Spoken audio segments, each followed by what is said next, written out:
Thank you so much for coming. Good evening, everyone. My name is Maritza. I'm the chair of the Latino Caucus, and I'm so happy to see so many new faces and that you took the time to join us today, because we're going to have great candidates that are going to tell us how we can help them to get their elections done. So I'm going to call this meeting to order, and I hope you're able to connect early and enjoy the entertainment tonight, which was a little different. We included some comedy by a Latino star from Chile, because Latin American artists include more than musicians. Because we're no longer we're using Zoom. We're using something called unanimous consent. After I call for a motion to vote, I will call for unanimous consent and not a second. If there are no objections, the motion is accepted. If there is an objection, I will call for a second, then to discussion, and then we will vote. Let's start by approving the agenda. Are there any objections to the agenda as presented? Hearing no objections, the agenda is approved. We also have minutes from our last two meetings, because in October we have a consolidated meeting with 3 other organizations and did not call for a vote to accept our minutes from September. There are any objections to the minutes for the last 2 meetings? Hearing no objections, the meetings are approved. Do we have anyone here who needs help with English? If so, I will translate for you. If you're using a computer or a tablet, you will see a little yellow hand probably at the bottom of the screen. Please click on that icon to be recognized so I can call on you to speak. Would you, each of you, please unmute and introduce yourself? I'll go down the list of the participants, starting with Federico. Federico, can you introduce yourself, please? Sure. My name is Federico, and I love this committee, and I also I'm passionate about language and improving the way we communicate. That's me. I have 2 daughters, and anyway, complicated. Thank you. Next. Tim Simmons, can you introduce yourself, please? Hi, my name is Tim Simmons, and I have recently become a member of the Latino Caucus, and I serve on about 3 other committees with FCDC, so it's a pleasure to be here. Thank you, Tim. Antonia? My name is Antonia Fazik. I'm Bob Fazik's wife. He's the button guy. I've been on the committee because I love working with Maritza. I'm not Hispanic, but I'm 2nd generation American. All my relatives are Italian immigrants, are from Italy. So, hey, and I speak with my hands. So, hello, everybody. Thank you. Sandra? Hello, I'm Sandra Sanchez. This is my first meeting, and I'm really looking forward to working with everybody. Thank you so much. Thanks for coming, Sandra. Jane?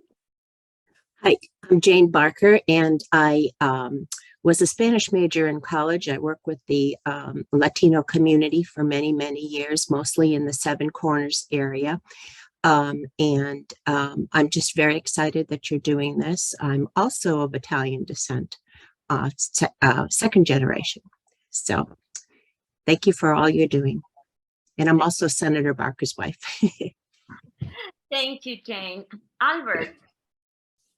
Hi, I'm Albert Vega. I'm an electrical engineer, and if you don't know, I'm actually running for Springfield supervisor, so I'll expand on that a little bit later. Thank you, Albert. Beatrice? You don't drive. Thank you, Maritza, for the invitation, and greetings, everyone. I'm Beatrice Hamberman. I am from Virginia Beach, and I am of Mexican descent. Thank you for the invitation. Glad to join you. Thank you so much. Thanks for coming. Chris?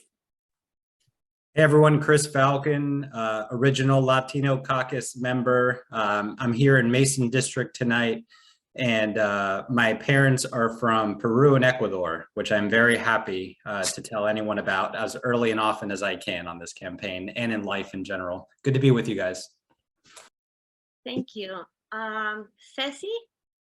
Oh, hi. I'm Cecilia Williams. I'm sorry, I just joined you a few minutes ago.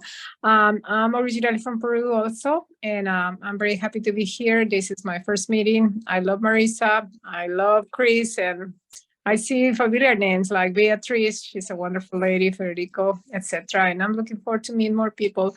I'm a Spanish teacher at Northern Virginia Community College. I'm also board member of the Virginia Latino Advisory Board and I volunteer for the, I'm an interpreter as well. And I volunteer for the MedCorps and the Fairfax County Health Department. I'm in the board right there. Thanks for Oh. coming. Jairo? Hi, Marissa. Yeah, my name is Jairo Castro. I'm Peruvian. I was born in Peru, but my family came in '92. I recently joined the Latino Caucus. Thanks to Maritza. Her and her husband. They pulled me over here, and I've been joining the team ever since. But yeah, it's great to meet all of you. Thank you. Thanks for coming. Felicia? Hi, my name is Felicia Agostini. I am actually also a Castro. My mom's last name is Castro, but I am Ecuadorian, and I'm actually Hala Ayala's campaign manager. So thrilled to be here. Thank y'all so much. Thank you. Am I missing anybody? Is anyone? Me. Oh, please introduce yourself. Hi, I'm Nakia Little. I'm trying to look into my list and I'm limited. I'm so sorry. No worries. It's okay. I'm actually at my son's basketball game, so I'm like kind of multitasking out in the hall, kind of like, I think he's throwing free throws. But I am running for Virginia House of Delegates. The district that I'm running for is the 19th, and it straddles Fairfax and Prince William counties. I have the second most diverse district in the Commonwealth. So I am honored to be a part of the Latino Caucus. Thanks. Thank you. Sandra? Moved in second. All those in agreement, please say aye. Aye. Are there any nays?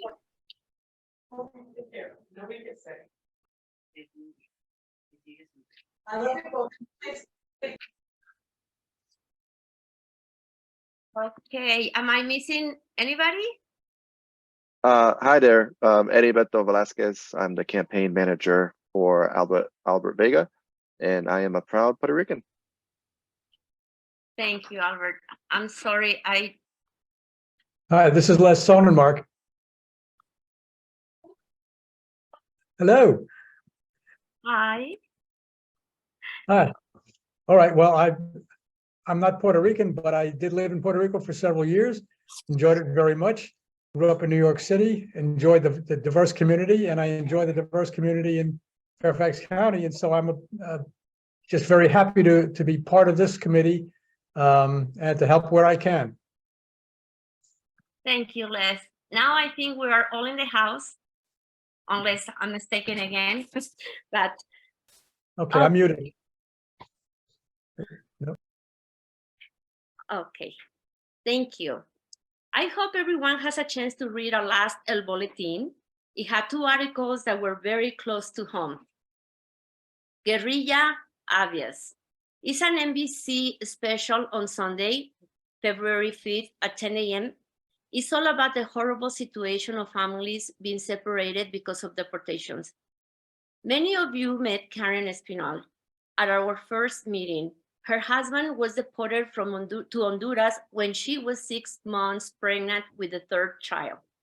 Overnight, she went from a comfortable middle-class world to poverty when they lost their very successful flooring business. The reason her husband was deported, their immigration lawyer was 2 weeks late submitting an application check. Don Bayer was Obama's ambassador in Switzerland and understands how the State Department works better than anyone. He spent 3 years during the Trump administration trying to get him back. He never gave up, and he was finally successful only a few months ago. The other article is about the situation in Peru. There is blood on the streets because the populist President Pedro Castillo tried to dissolve the Congress. Don't confuse this with the fake populism movement from Bolsonaro in Brazil, working with Trumpsters like Stephen Bannon. But the situation is very similar to what happened to President Evo Morales of Bolivia, who tried running after the new constitution had term limits. Each was the first indigenous president. Both worked for years to improve the lives of Native people. When Morales was president of Bolivia, the United Nations said that more people were lifted out of poverty than any other country in the world.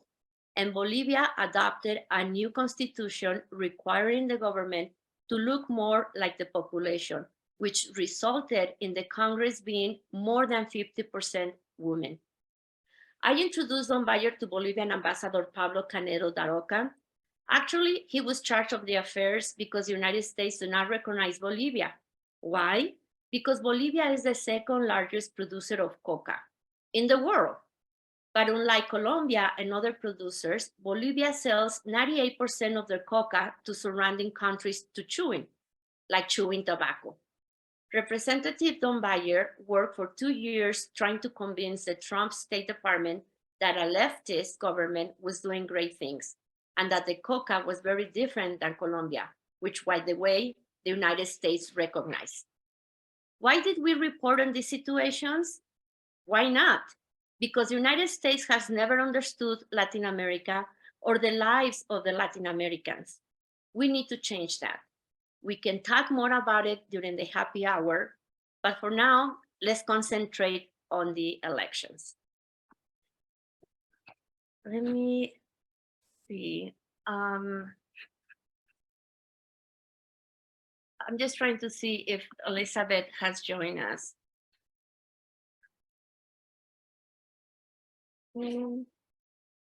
Okay. We're going to start tonight with our official candidates to let us know how their campaigns are going. So we're going to hear their stump speech and see how we can help. First up, it's a countywide candidate for clerk of the Fairfax Court, Chris. Chris, would you reintroduce yourself and give us an update on your campaign and how we can help, please? Absolutely, Maritza. Thanks for having me on, and thank you everyone for joining us tonight. Quick shout out to Bob Fasick and Bob's Buttons. They are the best, so get one if you can. But as I mentioned at the beginning, I'm Chris Falcon. I'm running for Fairfax County Clerk of the Court, and as Maritza just mentioned, it's a county-wide position, so that means I'm running all over Fairfax County. So you probably have seen me in Mount Vernon or Herndon or Reston or McLean. So if you haven't yet, you will. But a little bit about me. I know some of you, but some of you I think I'm meeting for the first time tonight. My parents are originally from Lima, Peru, and Guayaquil, Ecuador. And they came here and settled in Fairfax County in the early 1970s. I went to all Fairfax County public schools, and I graduated from W.T. Woodson High School. After that, I went to James Madison University, and then I went off to law school, and I ultimately came back into this area to practice trial law. And I did that for a number of years. I opened up my own law firm, the Falcon Firm. It's actually still open and in existence. And my concentration now is in estate planning for that.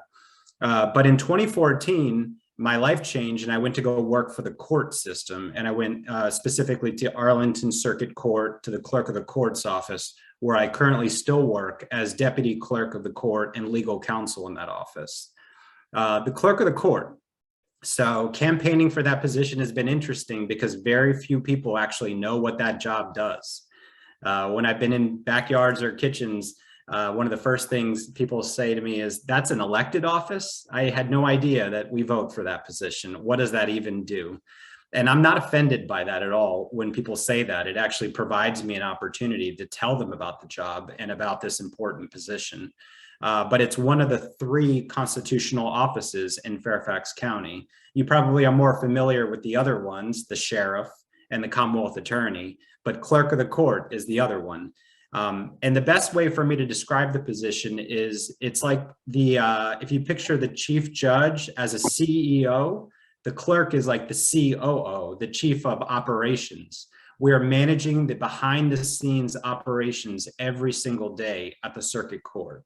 We are opening the doors, turning on the lights, staffing the courthouse. All of the staff, the clerks that work there are under the clerk of the court.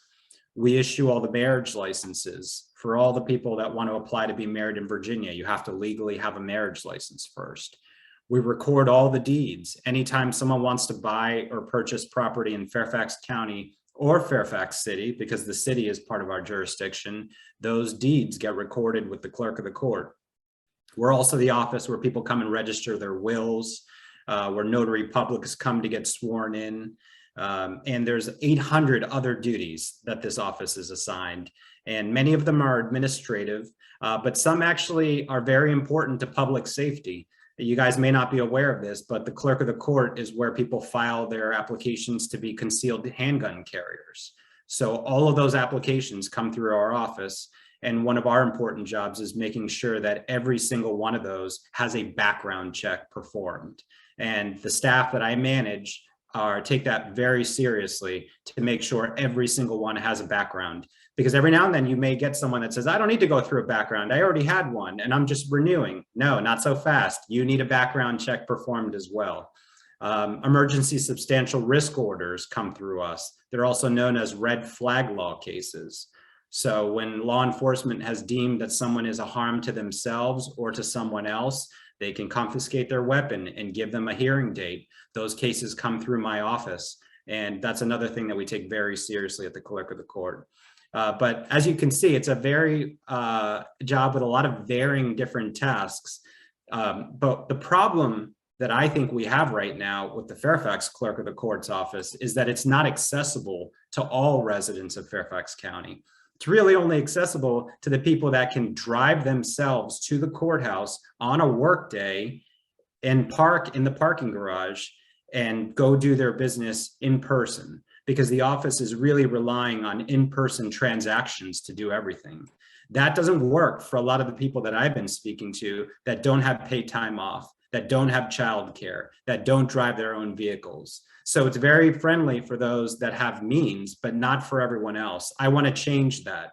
I want to bring the services out and meet people where they are by providing more of those services remotely, so people can request a copy of their marriage license over their phone and pay with a credit card, or appear for a hearing remotely using Microsoft Teams or Zoom.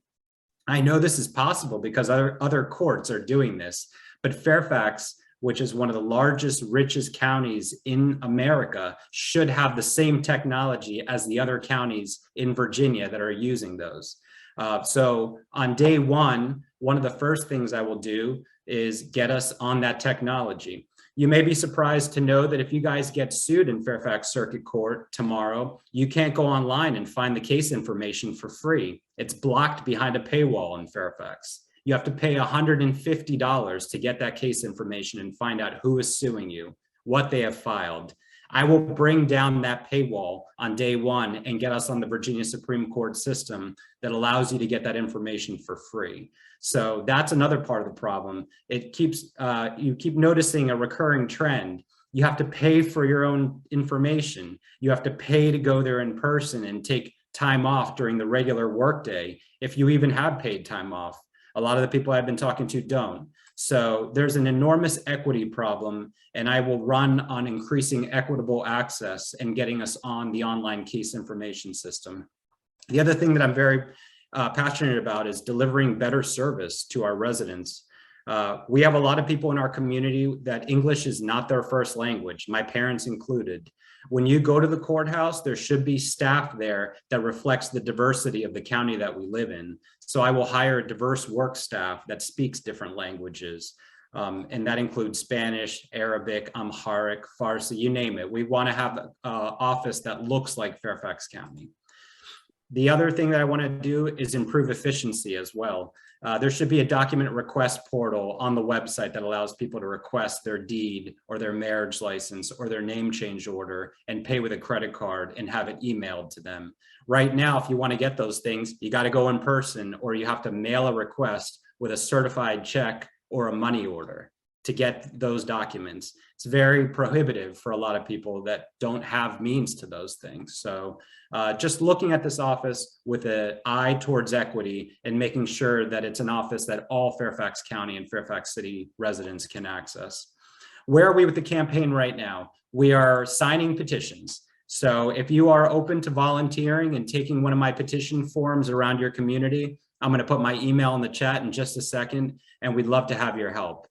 We've already surpassed the 125 we need, so I want to double or triple that in the next week or two. But if you're willing to help with that, I would really love your help.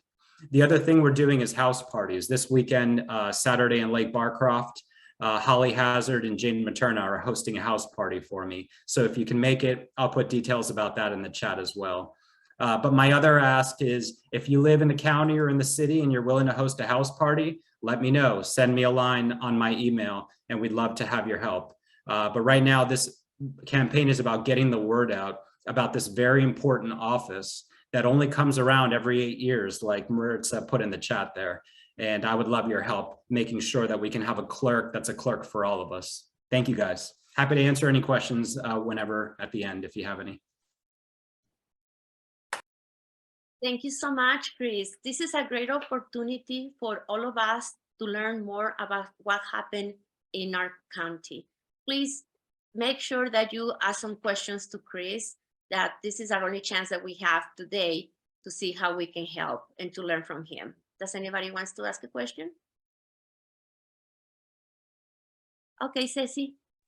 Yeah, if he can share, we really want to help every single person. And I personally know Chris. I work with him at the Virginia Latino Advisory Board, and even after that, every time when I needed any question for anybody I was volunteering, he was already there, and he never even thought he was on vacation. He always helped, but I like if he, even if you cannot help him financially, you can also help with getting signatures or help distribute his campaign signs or doing canvassing or phone banking. We need to support every single Latino member of our community. So, and that's great. That's what I want, Chris. And so everybody can read your background and get to know you. And you raise a very important team. People don't know what a clerk officer does. So that's very important. And I like the fact that you're going to change things because, yes, it's a pain to go to the courthouse just to get it. Thank you. It is. And Ceci and I, full disclosure, this is our second meeting tonight together. And how did I forget to mention, we have a fundraiser coming up February 24th, and the details will be up about that on the FCDC calendar soon. Our friend Sergio Ramola, that also served on Virginia Latino Advisory Board with Ceci and I, is going to host it. And Cecilia is part of the organizing committee for that. So details about that will be coming out soon. Yeah.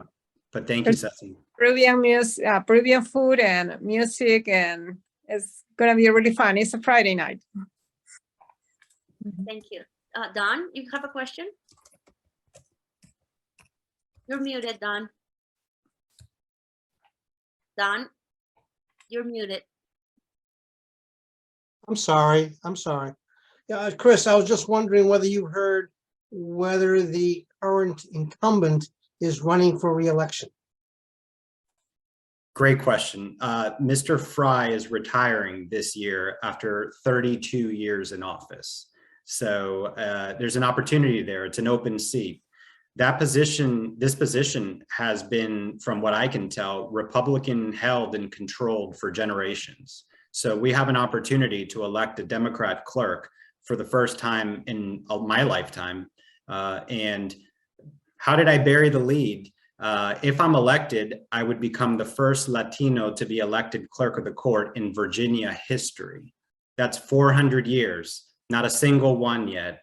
And Don, thank you. You like put it on the T for me, but I had the pleasure of being on, Inside Scoop a couple of nights ago.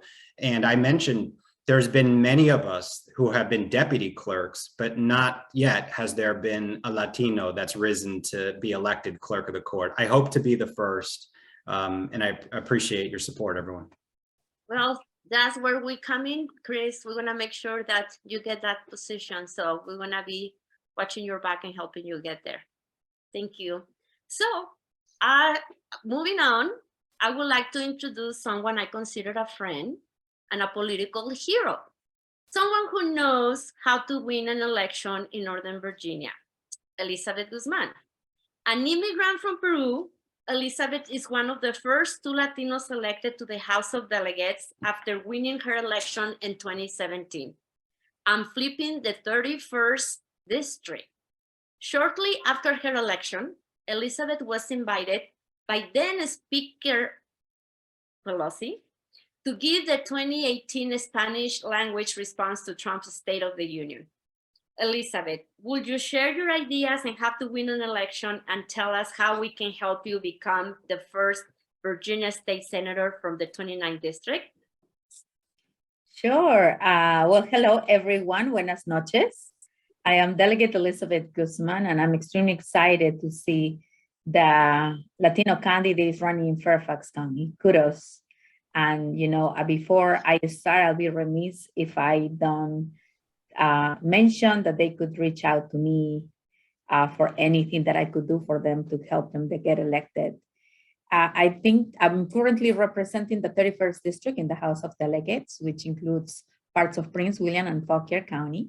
I flipped that district red to blue after 26 years. And when the question arises about how to win elections, I think it is extremely important that you don't take any vote for granted. It is ideal that people identify with you when they go to the polls, but most importantly is that you need to inspire those people to go to the polls. And you need to do that by telling them, what they vote for you. And reach out to every single voter, any age, young or seasoned. They have to hear from you, what are you gonna do once you get elected? And I think that is extremely important. I'm not sure whether Albert or Chris have a primary. I haven't heard about it. So they will have to work through the general election. But I think in myself, for those who haven't heard, I am running for the state Senate and I do have a primary. So what I share tonight, it's for this group, not to share with anyone else. And it is about reaching out those voters who have been disenfranchised for a long time.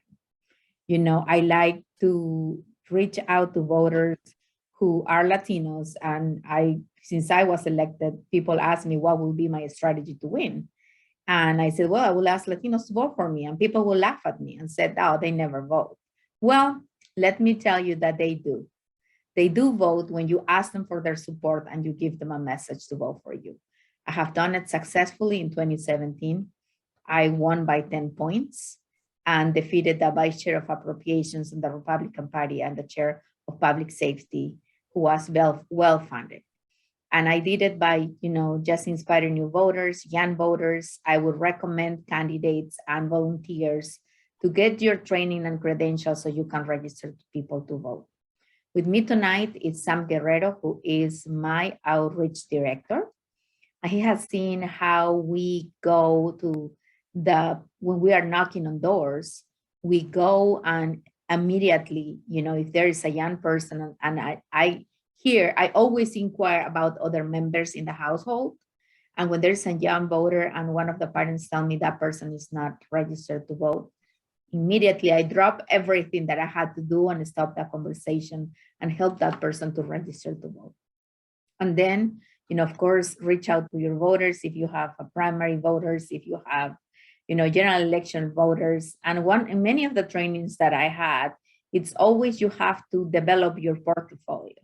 And to me, it's to portfolio. In my case, I'm an immigrant. I'm a social worker. I work in local government. I'm a union member.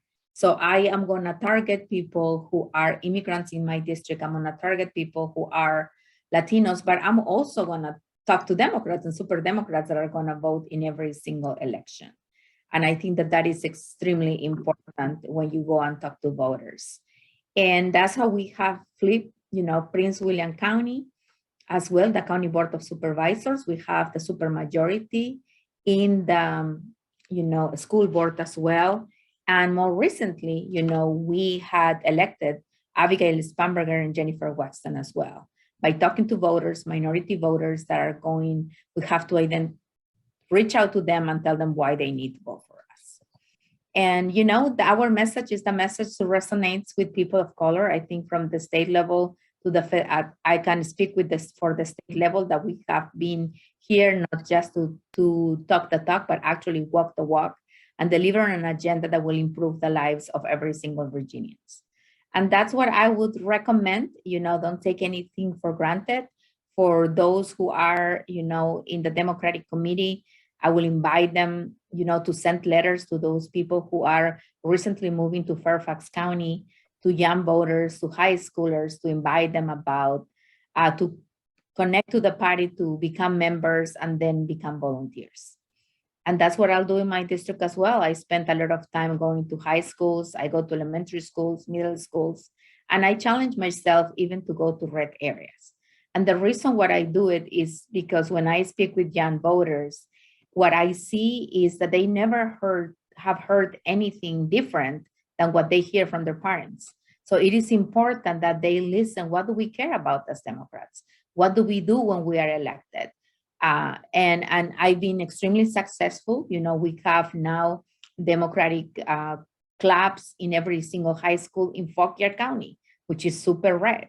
And during the last election, when I was elected, Fauquier County was going 30% countywide. And this past election, it was 41% to Jennifer Wexton.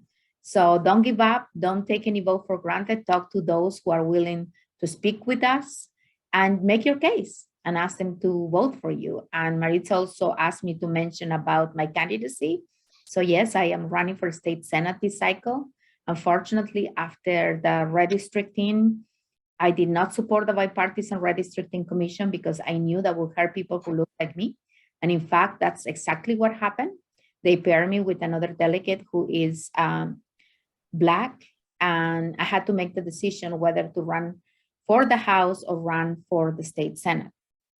In the House, in the House district, I had about 65% of the district. I could have won that primary, but at the end of the day, one of the reasons why I've been successful the last 3 cycles have been that I've been huge about having communities of color working together. And even in the most challenging elections against Black Republicans and against Black Democrats, the Black community has come out for me and support me in a big way. I'm actually the delegate who has the largest amount of support among Black voters in the state. So with that being said, if I would have run for the House, win or lose, would have lost a representative who is a person of color in a majority minority county. And, right now we are also seeing many high schools confrontations about Black and brown children. So if I'm part of those conversations, if I'm trying to fix the problem, I cannot go out there and say, hey, I'm gonna have a primary with the first Black pastor that was elected to represent Prince William County. So I decided to go up for the state senate. I would say it's the newest state senate. In fact, 60% of the district is new. All of my precincts in Prince William County are included in the state senate, and I strongly believe that I represent the faces and the values of that new Senate 29. So with that being said, we're already knocking on doors. We are making phone calls. We are collecting petition signatures like anybody else. With your help, I could become the first Latina to ever serve in the state Senate of Virginia. Well, thank you so much, Elizabeth. And for the first time as a chair, I'm just going to ask the first question because I have always wondered, how did you react? How was it when you got a call from Nancy Pelosi? Well, actually, she reached out through the minority leader then, David Toscano, and David Toscano emailed me over the weekend and told me Nancy Pelosi wants your cell phone number. Is that okay that I give it to her? And I said, yeah, of course. Wow. Yes. And to be honest with you, back then, also, I thought that conversation will be about, maybe she wants to pick my brain about immigration reform, maybe because we're talking about the path to citizenship to dreamers, to farm workers. I've never imagined that what she wanted to ask me was to do the State of the Union rebuttal. And when she said that, I almost fall out of my chair. I couldn't believe it. I was like, she said, people unanimously here have voted for you to do the State of the Union rebuttal. And I think part of the conversation was, am I gonna go out there just so you're gonna give me a script and I have to say what you tell me to say? Or is it possible to prepare my speech and we can work together? So that was one of my conditions and she agreed. So when she called me on a Thursday, we spent Friday, Saturday to work on the speech because it has to be timed for 10 minutes. Before I went on TV, I did it like 10 times. But it has been the honor of my life because in 2018, I think if I would invite you to watch it, my call to action was to invite every Latino to get out and vote for Democrats for the reasons that we are always fighting for. And I said, if we get out and vote, we could not only win elections, but Latinos could decide who the next president of the United States would be. And that's what happened. Well, thank you so The much. honor of my life. Thank you. I can just imagine what you felt and what you went through that whole weekend. And we really appreciate that you took the time to come with us, especially that you are in Richmond working hard right now. But I don't want you to leave without having any question from one of our guests. And if anybody of you want to have a question for Elizabeth, this is the time. Please be short and sweet because she's pretty busy. Do I see anybody? Not a question, but if you don't mind, I just would like to say what a champion of the community and actually of children and for education and for health Elizabeth Guzman is. So she walks the talk, and I appreciate the immense work that she does. And I just wanted to show a picture one of these days of how loved she is by our community. Thank you, Elizabeth, for all your work. Thank you, Beatrice. You've been, here advocating and lobbying for causes that will improve the life of our community here in Virginia. So thank you for your service and for your years of advocacy, even when it was not popular. You challenged yourself with the community to come and talk to legislators, Republicans and Democrats. And that's how we have today many things. We have driver's licenses, we have ID cards, we are talking about providing insurance, health insurance to undocumented children. We have in-state tuition, we have the Office of New Americans. I mean, I can't just go on and on about all of the accomplishments, but nothing would have happened without the work of all of the advocates who paved the way for elected officials to be here today. And before, I would be remiss if I don't acknowledge the work that Federico is doing, trying to challenge us to just change the way that we talk to voters. And I want to thank them because he gave me a preview of his work, and it's amazing, and that's what we need to do. So thank you, Federico, for what you're doing. And I come from representing a purple district, and the purple district, it is that you have to engage in those conversations about messaging and how you're going to be different from your opponent and your Republican opponent. So thank you so much. I think there's one more question. Yes, Makia? Yes, kind of along the same lines of Elizabeth walking the walk. I just want to publicly acknowledge and thank her for being kind of one of my first mentors in this space, where before I even had decided on an office to run for, I asked for, just 15 minutes on her calendar and, asked her questions about being a public servant while also being a mom. And here I am sitting at a basketball game trying to run for office. And so, Elizabeth, I just want to thank you for being that bridge that I hope to partner with you in being and keeping communities of color within the Commonwealth united. Oh, thank you, Makia. When I said I'm available to speak with you. I'm available if you are seriously considering about running for office.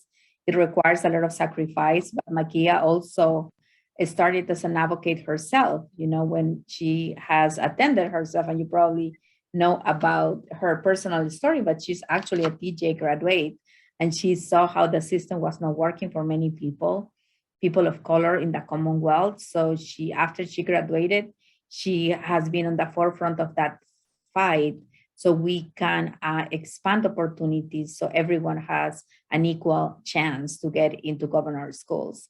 I know it's controversial for some communities, but I could tell you that even Prince William County, being a majority minority county, we before had only 9 students could go to TJ.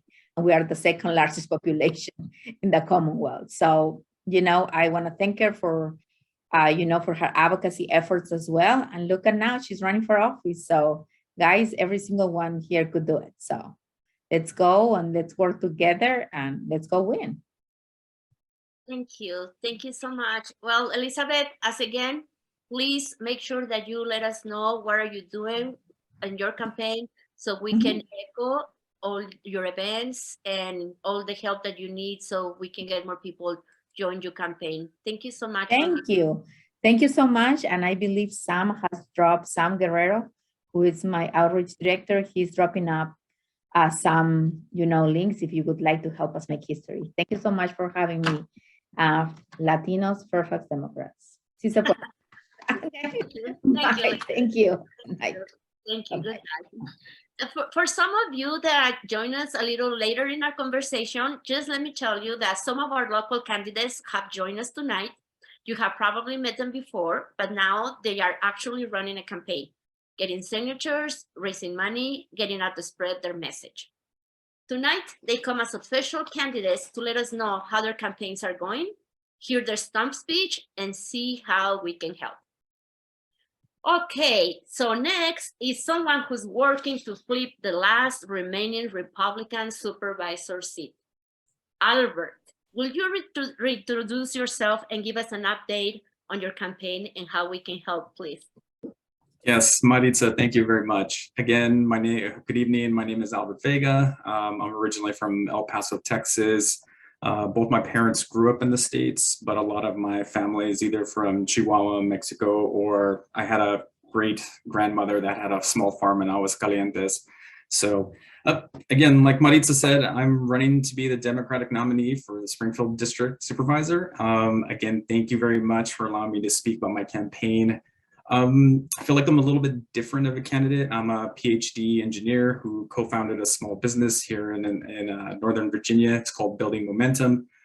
And again, this race is unique because we're trying to unseat a 16-year or multiple term Republican incumbent, Pat Harity. He's representing Springfield District. And again, since I announced my campaign in September, it's been hard work to connect with voters and build up the campaign infrastructure. And I'm really excited that the campaign is gaining traction and earning the support of the community. Also brought on a campaign manager, Heriberto Velasquez. I think he introduced himself earlier. He's got years of campaign and advocacy experience from working with the Human Rights Campaign and multiple campaigns here in Virginia. And my campaign's really focused on building a more equitable community, protecting our environment. That's really important to me too, solving our infrastructure challenges. So what does this actually mean? As a supervisor, I just want to support common sense policies that will provide residents with livable wages, affordable housing, and treats all our residents, regardless of whatever sexual orientation or immigration status, with dignity that they deserve. For the last 16 years, the current Republican representative has been focusing on pushing Republican talking points rather than actually, crafting policies and problem solving for our residents. And my entire life's just been dedicated to being that problem solver and proving that there should be a better way. And that's why I want to be the candidate that will beat Pat Harity in November. So that's just a little bit about me. How can we help? You know, there's lots of ways to take action right now. First, I'm hosting my launch party this Saturday at Burke at Anita's. It's from 2:30 to 4:30. Would love to personally invite everybody here to come and join. Heriberto is probably going to have some, looking in the chat right now. I think he's going to probably drop some information in the chat. Again, begins at 2:30. There'll be a little bit of a short speaking program. Another way to support the campaign is social media. Please take a look at the website, follow, and push to friends and family. You can also just search for Albert Vega in Springfield and my page should show up. Again, please spread that to friends and family. And I'm also very grateful for campaign donations. All the funds that we raise are going to just go directly to outreach, making sure that the campaign has all the resources we need to beat a Republican who's been there for some time and is quite well funded. You can visit albertvega.com to learn more about my campaign or sign up to be a volunteer. We're going to be doing pretty soon some canvassing, some phone banks. Canvassing is really cool because we just got our walk cards and we're really excited to get out there and reach out to the new precincts that are in Springfield. Phone banks, and we want to do meet and greets in the upcoming week. So I hope to see you there. If you can't make it to the event this Saturday, we'd love to see you be part of the community and just get out there and fight for Springfield. Again, thank you very much for the Latino Caucus for giving me the opportunity to speak. And yeah, I look forward to being able to chat more in the future.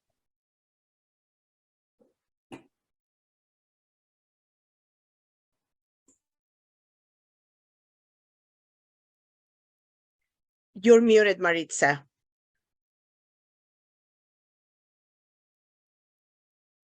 Thank you so much. So thank you, Albert, for coming tonight. And this is a big opportunity for all of us to ask the questions now that we have them in our meeting and see how we can help his campaign. Does anybody has a question? Federico? Go. Yeah. So everybody can hear me? Yeah, so just have a question for Albert that I really should ask every candidate, you know, but how, you know, if elected, how will, give me one example of how you will enhance the freedoms of the people in Fairfax County? Well, definitely the primary one that I feel like I'm going to enhance the freedoms is because I really feel that the reason why I'm running right now is because Springfield, people living in Springfield don't have a voice. And Springfield is changing. Our minority population is starting to grow. And we just need to hear from the citizens and actually follow what the citizens want, because the incumbent has left the vote for common sense gun laws. He's left the vote for supporting LGBTQA plus members. And he's even like been the sole vote against common sense environmental things. It's just, he's not representing the people, and Springfield just needs a better voice. And I'm just going to fight for like hearing the people. And that's going to be the first step, is in giving them freedom, is by giving them a voice.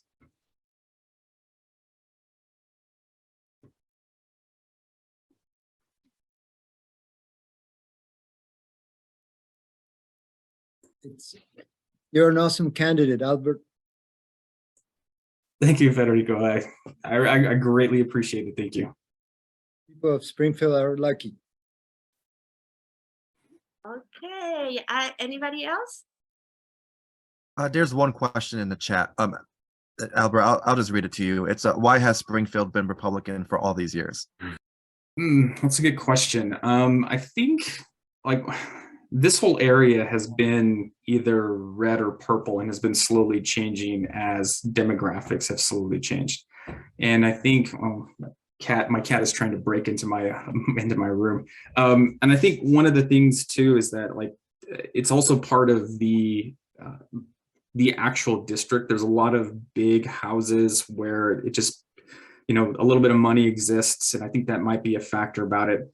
But again, I think redistricting has helped. I think we have a couple of precincts. I've already reached out to precinct captains to get some ideas of where, we can get out to people and inform them and educate them like, hey, your district's changed. You're gonna be voting for somebody different, and I would love to be your supervisor.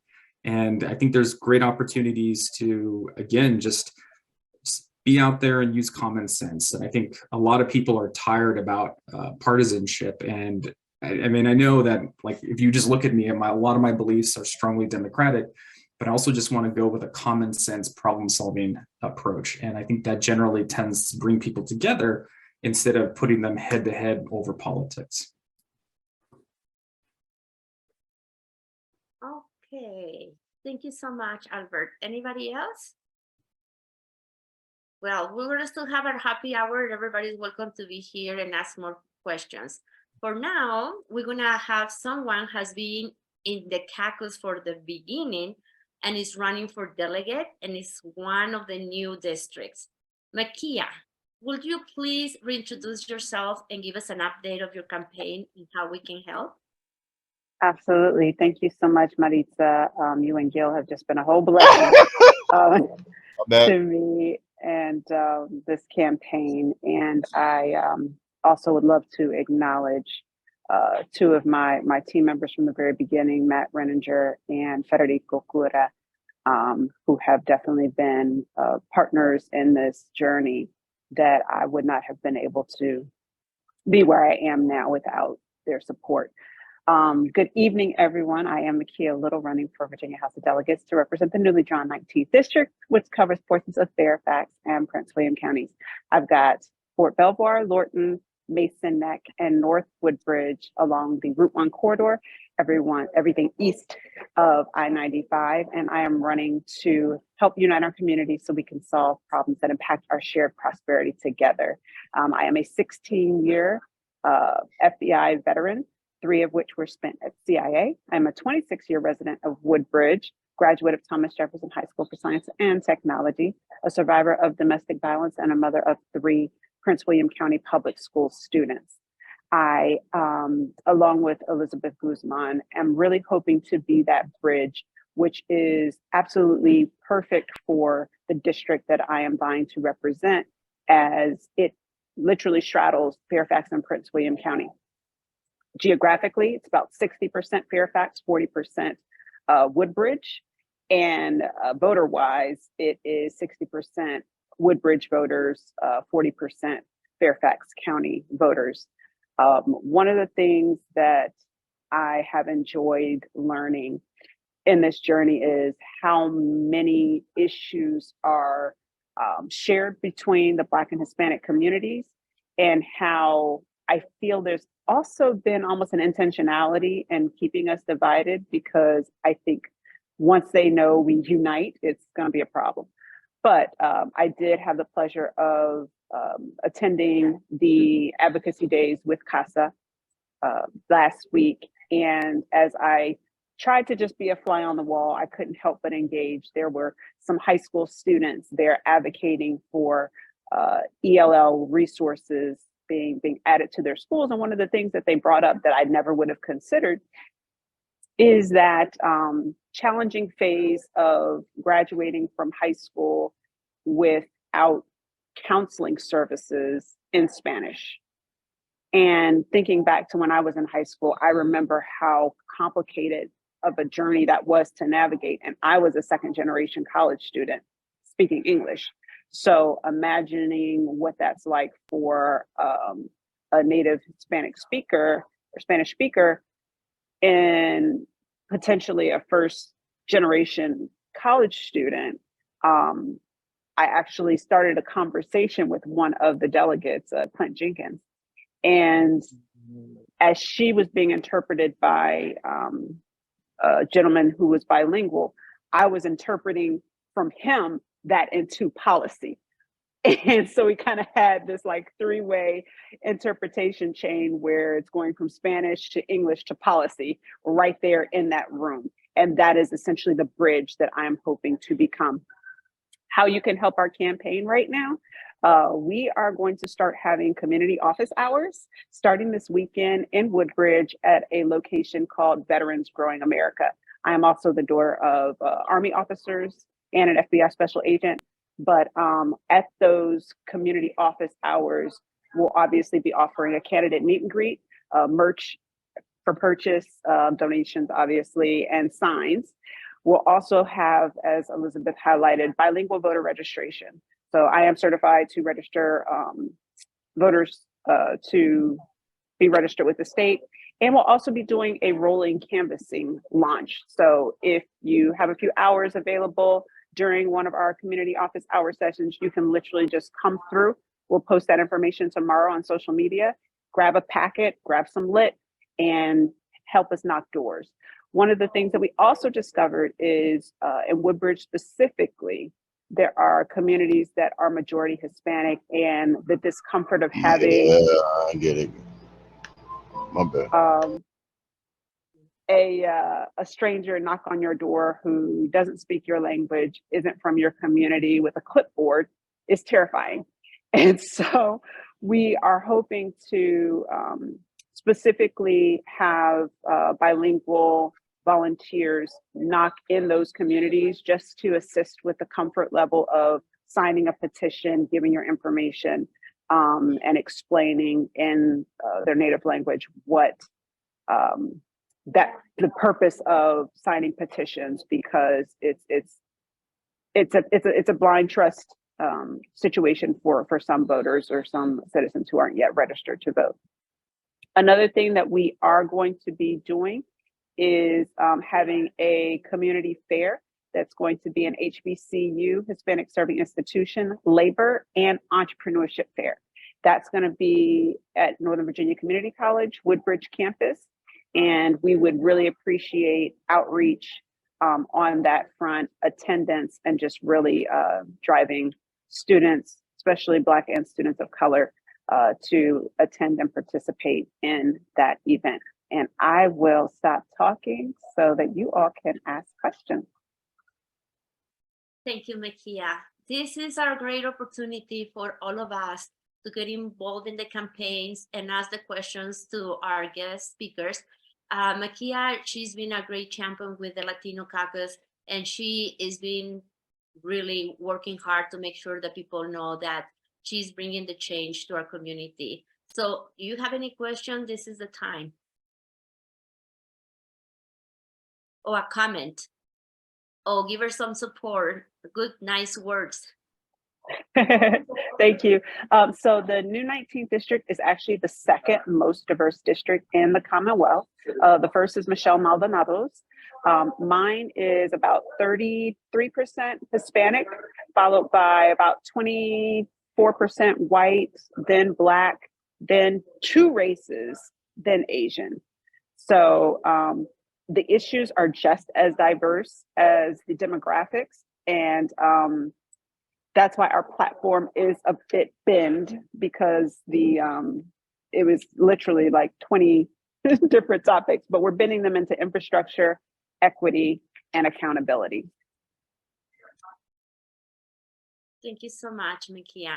I cannot thank you enough, you, Albert, Elizabeth, and Chris, for coming and give us an update and teaching us what you're doing and how you do it in your campaign, because there's more than one person in this committee that really want to make sure the Latinos are taking the lead in Northern Virginia and bring the change, you know. And now we're having all the information about all our candidates in the chat. So please make sure that you copy and get involved. We want everybody to get involved. Thank you so much, Makia. Thank you, Albert. Thank you, Chris. And Elizabeth, she left already. Okay, so let's continue with our meeting and let's talk about all business. Anybody wants to bring some to the table? No? Okay. New business. There's gonna be some fundraisings this weekend, and we're gonna be posting in our El Bulletin all the information that we get from our candidates to make sure that we distribute the information and we start the conversation to have more people join us and help us with this cause. And Matt, thanks for coming, Matt. Yeah, Can you no. introduce yourself? Introduce yourself. Yeah. Hi, I'm Matt Reniger. I live in Mount Vernon. I'm not sure if there's anything interesting about me besides that. But Maritza, I apologize. I don't know if there's a announcement section or if this is new business or not. But I wanted to drop one other thing in the chat. I'm going to put in right now. I'm helping out our Commonwealth's attorney, Steve Descano. He has an event this weekend too that's right before Albert's, so you can swing through and see Steve before you head over to Albert's event. So I just dropped that in the chat. And Ariberto, announcement, Anubis is right. Okay, so I'm doing it right. Okay, thanks, Maritza. And then Ariberto might be able to drop in the chat too. If anyone is a Franconia resident and wants to join us, Supervisor Lusk is going to have an open house before that. So you can literally spend the whole day moving across Fairfax County from Franconia to Springfield on Saturday if you want to. So I just wanted to flag that. And I'll also just say it's very exciting to see Albert and Makia and some of the other people that I've been working with on here and doing so well. I don't know if my endorsement counts for anything, but I'm very excited to be supporting both of them, and I hope all of you will too. Thanks. Thank you, Matt. And would you just open the announcements? And Chris? Mine was kind of part old business, but I thought that the end of the year Latino Caucus party was awesome. So congratulations, Maritza and Gil. Well done. That was a great time. Thank you so much. Thank you so much, Chris. Okay, and we're gonna have more events. We're planning about having more events where we can bring more the community and be strong and be able to support our candidates. So, Federico, you have some announcements to make, so please. Sure. So as some of you know, I've been doing these workshops with Fairfax Democrats, and we just had one last Wednesday. That one, it still hasn't gone up to the YouTube, but it will go on YouTube, just like the first one. And but yeah, we have 2 more. So please sign up. It's very, very important that we Democrats use the most effective possible language and moral branding, because the stakes are just so high. And so yeah, so encourage everyone to sign up. And I'll put the awesome. Thank you, Maritza. You put the link on the chat, and so it's via Zoom, and we have lively discussions. But there's a whole lot of science behind all the things I talk about, mainly linguistics, psychology, and neuroscience. And so I encourage everyone to sign up, and I'd love to see you there. And yep, so thank you so much. Thanks for letting me speak. It's all about freedom, folks. It's all about freedom, freedom, freedom, freedom. We need to frame our issues in terms of freedom, okay? And